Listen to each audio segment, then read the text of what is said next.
Yo, what's going on YouTube? It's DLloyd. So first and foremost, I would like to hope that everybody had a well and great holiday season, got to spend time with friends and family, stayed healthy. I know it's flu season, all that good stuff, man. I am hoping that everybody was able to do that. Now for me, Christmas Day, a full slate of NBA action. I know many of you guys like myself were definitely tuned in watching some of the games, and I am a Lakers fan, so of course, I had a keen eye for that Lakers versus Celtics matchup. Of course, it did not go the way we planned on it going. When I say we, I mean us Lakers fans. I know there's a few of y'all watch.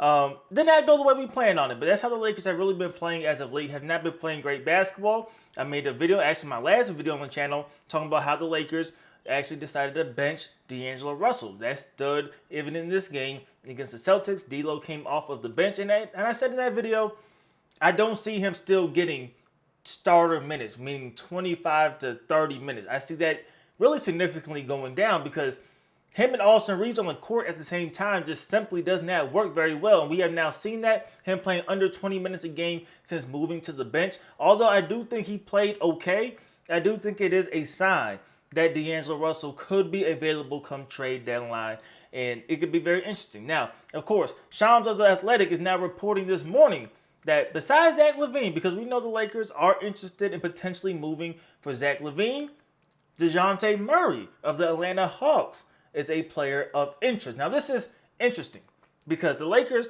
could try to go get another guard. Dejounte Murray technically playing the two with Trae Young as the point guard in Atlanta. I think Atlanta's in that state of they may start moving some assets. And maybe they try to either reshape that roster or they try to get draft picks. The Lakers, unfortunately, can only trade one first-round pick prior to the deadline. Anything else after that, they will have to wait until the offseason, and then once they get to the offseason, they could potentially trade 3 first-round draft picks. So, Dejounte Murray's situation is a little bit different than Zach LaVine. Zach LaVine is injured right now, and he's making $40 million this season, which means the Lakers had to get close to that $40 million in outgoing contracts, which means it's going to be a Rui, it's going to be a D'Lo, pretty much those two for sure in a package, and then you're going to throw in a Hush Shafino, maybe a Max Christie, and maybe a draft pick to go get a player like Zach LaVine. Dejounte Murray's a little bit different because he's only making $17 million this season, which means he is practically even with D'Angelo Russell, so a straight swap right there could match. When it comes to the salaries, of course, I don't think Atlanta is just taking just D'Angelo Russell for Dejounte Murray, which means you would have to throw in maybe a first. Maybe you could throw in a Max Christie. I think that's also another option. You could go with Rui Hachimura and then a Max Christie.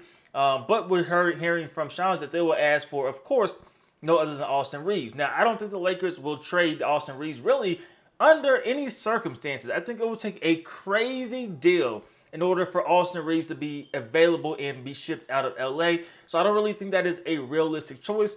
I'm still sticking to Rui, and I'm sticking to D'Lo, with D'Lo really being the main piece that the Lakers would like to move, adding additional assets to that to try to get a deal done. I think Max Christie is a guy that teams are interested in. We know the Lakers also really like Max Christie, but I don't think Max Christie will get in the way of the Lakers making a move. I'm not really sure where exactly the market is for a Hood Shafino. I don't really think is that great at the moment. So really, D'Lo, Max Christie is really the package that you're looking at realistically, right? And then that first round draft pick, because I don't see them waiting until the offseason. And the offseason, things could be different. We'll see where LeBron's headed and really how this Lakers team shapes. I was not for the Zach LaVine trade. I made a video saying the Lakers should just keep the roster they currently have and try to make it work. Now, sitting here after winning the in-season tournament, I felt good after the in-season tournament, but things have not looked good at all after that. Now, I do know the Lakers have another gear that they typically will crank up come playoff time, but it is somewhat concerning how they are playing right now. So Dejounte Murray, a guy who could play both ends of the ball, he's a good defender, and he's actually shooting 38% from 3 this season, which is way over his career averages. Typically, he's around that 33 to 35% range, give or take a little bit on the given year, but 38% this season, he is shooting at a high rate. You know he could get you 20 points a game. You know he could lock down the other team's best guard. So he has a lot of value. But what do you add? what do you do? Is the other team interested in Dejounte Murray, that could make things more complicated when it comes to trying to make a trade in place? Because I don't see Atlanta really wanting D'Angelo Russell. I don't think that is the answer for Atlanta. And I think at that point, they would just keep Dejounte Murray. Now, of course, if you sweeten the pot, then all of a sudden we get D'Lo and we get some other assets. Let's go ahead and make the deal happen. We will see what ends up happening, but it's just another storyline of all the many storylines that are going to take place. You know, in this community, man, we peep the storylines. We kind of see what's happening, man. I seen some comments, and I know, obviously, we talked about it when D'Lo got benched. It could be a sign that he's going to be traded and shipped out. And now we see, after another loss, trade rumors. It's not a coincidence. I definitely think it is something that we could see the legs spread a little bit as we get closer to February, because the Lakers definitely are going to be buyers. I don't think they're going to sit back with the roster. Darvin Ham cannot find the right rotation for the life of him at this point. I think he's running out of options. The Lakers, man, I know you don't want to go, be too high or low during the season, but right now it is concerning. It is concerning.